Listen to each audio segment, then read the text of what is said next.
बानीरा गिरी।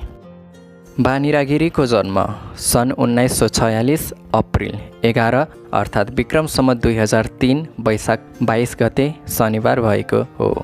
उनी नेपाली साहित्यकी समकालीन पुस्ताकी सशक्त प्रतिनिधि स्रष्टा हुन्। उनी नेपाली साहित्यमा विधावारिधि गर्ने प्रथम नारी स्रष्टा पनि हुन्। बानीरा गिरीलाई छोटकरीमा बुझ्ने हो भने बानीरा गिरीको जन्म खरसाङ दार्जिलिङमा अप्रिल 11 1946 भएको हो। शिक्षा MA MEd सम्मको शिक्षा प्राप्त गरेकी थिइन्। पेसा शिक्षण र लेखन रहेको छ। चिनारीको कारण हेर्ने हो भने चाहिँ उहाँको कविता र उपन्यासले गर्दाखेरि चाहिँ उहाँलाई चिनिएको हो र प्रसिद्ध कार्य निहाल्ने हो भने उहाँको कृतिहरू कारागार, विवरनद, जीवन थामहरू, एउटा जिउँदो जङ्गबहादुर, मेरो आविष्कार आदि हुन्। जीवनसाथी शङ्कर गिरी, सन्तान अपूर्ण गिरी, अपराजिता गिरी, मातापिता उहाँका इन्द्रराज गिरी, जानकी देवी र पुरस्कारको कुरा गर्ने हो भने रत्नश्री, स्वर्णपदक, गोर्खा दक्षिण बाहु चौथो, लोकप्रिय देवी पुरस्कार 2048, साझा पुरस्कार 2056, महाकवि देवकोटा पुरस्कार 2053 रहेको छ। र उहाँको प्रारम्भिक जीवन बुझ्ने हो भने पिता इन्द्रराज गिरी र माता जानकी देवीका 6 सन्तानमध्ये सबैभन्दा कान्छी छोरीका रूपमा बानीरा गिरीको जन्म भएको थियो। उनको जन्म दार्जिलिङको खरसाङमा विक्रम सम्वत 2003 वैशाख 22 गते शनिबार भएको थियो। बानीरा गिरीको नाउँ सानामा सत्यदेवी थियो। उनी अक्षय तृतीयका दिन जन्मेकीले उनलाई सत्यदेवी भनिएको थियो। बानीरा गिरी 7 वर्षकी हुँदा उनकी आमा स्वर्गीय भइन्।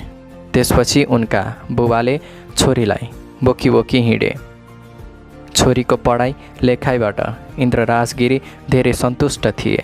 त्यसैले उनी छोरीको भविष्य लगेर डाक्टरमा जोड्न पुग्थे। सोही अनुरूप बानीराले पनि आइएससी पढिन्। आइएससीको अन्तिम परीक्षा आउनु केही दिन अघि उनका बुबाको पनि स्वर्गरोहण भयो। शिक्षा तथा कार्यजीवन निहाल्ने हो भने बानीरा गिरी 4 वर्ष हुँदादेखि नै नेपाली वर्णमाला पढ्न थालिन्। त्यति बेला उनी आफ्नै गाउँको स्कट मिसन स्कुलमा भर्ना भएकी थिइन्। त्यस स्कुलमा उनले 6औँ कक्षा उत्तीर्ण गरिन्। उनी कक्षा 1 देखि 6 सम्म पढाइमा प्रथम भइरहन्। त्यसपछि उनलाई त्यहीँको सेन्ट जोसेफ स्कुलमा स्थानान्तरण गरियो। त्यहाँ पनि उनी कहिले कक्षामा प्रथम र कहिले द्वितीय हुन्थिन्। साथै त्यही स्कुलबाट उनले 2016 सालमा SLC पास गरिन्। उनले स्नातक गरेपछि MA पढ्न 2022 सालमा काठमाडौँ आइन् र MA मा भर्ना लिइन्। भारतीय विद्यार्थीलाई नेपाली पढ्ने श्री 5 महेन्द्र छात्रवृत्ति अन्तर्गत नै उनले भर्ना पाएकी थिइन्। उनले त्रिभुवन विश्वविद्यालयबाट नै MEd गरिन्। पढाइमा उनको हौसला अझै चुलिँदै गयो। त्यसपछि उनले विधावारिधि पनि गरिन् र आफूलाई मनपर्ने कविलाई विधावारिधिको विषय बनाइन्। गोपाल प्रसाद रिमालका काव्यमा स्वच्छन्दताबाट यसै विषयमा बानीराले विधावारिधि गरिन् र नेपाली साहित्यमा विधावारिधि गर्ने उनी प्रथम नारी भइन्। काठमाडौँ टेकेपछि बानीरा गिरीको शङ्कर गिरीसँग परिचय भयो र अन्ततः 2023 सालमा इन्जिनियर गिरीसँग उनको वैवाहिक जीवन पनि स्थापित भयो। यिनका एक छोरा अपूर्ण तथा एक छोरी अपराजिता छन्। बानीरा गिरी सानैदेखि कविता लेखनमा रुचि राख्थिन्। 11 वर्षकै उमेरमा उनी कविता लेखनमा पुरस्कृत भइसकेकी थिइन्।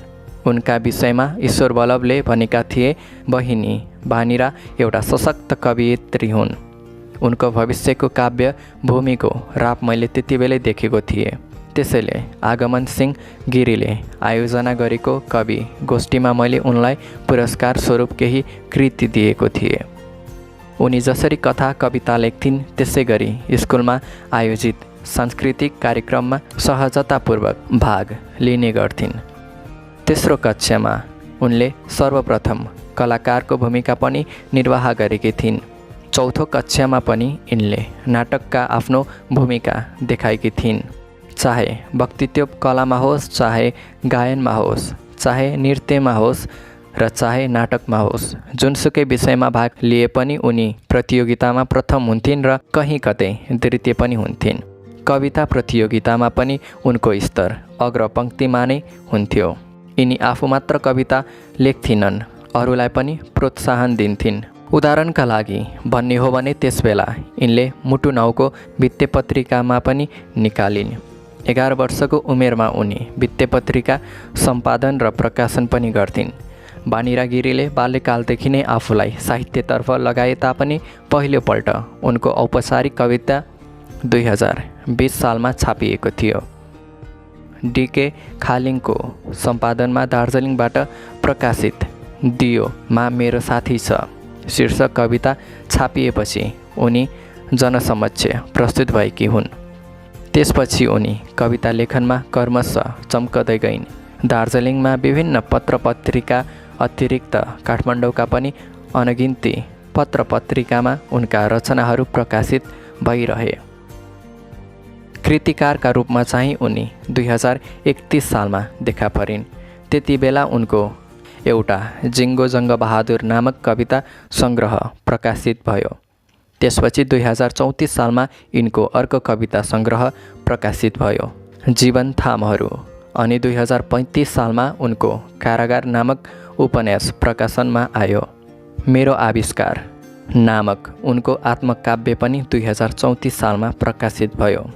त्यसै गरी 2044 सालमा उनले निर्बन्ध नामक उपन्यास प्रकाशनमा ल्याइन् भने 2056मा उनको अर्को उपन्यास शब्दातीत शान्तनु नेपाली साहित्यमा निकै चर्चित बन्यो। त्यही कृतिले 2056 को साझा पुरस्कार पनि प्राप्त गर्यो। उनले पाएका पुरस्कारको लेखाजोखा गर्ने हो भने उनी दार्जिलिङबाट काठमाडौँ आएकै वर्ष नेपाल र राजकीय प्रज्ञा प्रतिष्ठानबाट आयोजित कविता महोत्सवमा द्वितीय भएकी थिइन्। उनी प्रबल गोरखा दक्षिण बाहुबाट पनि विभूषित भइन्। यिनी 2023 सालमा एफ्रो एसियाली लेखक सम्मेलनमा भाग लिन सोभियत रुस गएकी थिइन्। डाक्टर बानिरा गिरीका कवितामा गहनता ढाकिएका हुन्छन्, वास्तविकता ओगटिएका हुन्छन् र यथार्थ भरिएका हुन्छन्। उनी कवितामा जीवन लेख्छिन् र जीवनै कवितामा लेख्छिन्। गिरीका भावमा अर्थको साङ्लो पुल जोडिएको हुन्छ। त्यसैले उनी कवितामय धरतीको गीत लेख्छिन्। उनका कवितामा एकातिर दर्शनको साग लगाएको हुन्छ भने अर्कोतिर उनका काव्यात्मक बिम्बमा लालुपाते फुलेको हुन्छ। उनी जीवन र जगतका प्रसङ्गलाई अलङ्कारमय बनाउँछिन्। बानिरा गिरीका लेखन एवं मुख्य कृतिहरू यस्ता रहेका छन्। कविता सङ्ग्रहहरू एउटा जिउँदो जङ्गबहादुर, जीवन थामहरू 2034, शब्दातीत शान्तनु 2056 काठमाडौँ, उपन्यास कारागार 2035, निर्बन्ध 2044, आत्मकथा मेरो आविष्कार 2041, यात्रा संस्मरण रोकिनेले आकार दिन सक्दैन, निबन्ध पर्वतको अर्को नाम पार्वती र जङ्गल। बानिरा गिरीले पाएका पुरस्कार, मान सम्मान तथा पदक यस्ता रहेका छन्। रत्नश्री स्वर्ण पदक, गोर्खा दक्षिण बाहु चौथा, लोकप्रिय देवी पुरस्कार 2048, साझा पुरस्कार 2056, नेपाली साहित्यका विश्व नारी रत्न, महाकवि देवकोटा पुरस्कार 2073 आदि थुप्रै पुरस्कारहरू प्राप्त गर्नुभएको थियो। आज हामी माझ बानिरा गिरी हुनुहुन्न, तर उहाँका कृतिले हामीलाई सधैँ सम्झाइरहनुहुन्छ र उहाँले नेपाली साहित्यमा दिनुभएको योगदान अति नै अविस्मरणीय र अति नै अतुलनीय रहेको छ। तपाईहरु समक्ष बिदा हुन चाहन्छु। हस्त धन्यवाद। तपाईको दिन शुभ होस्। जय नेपाल।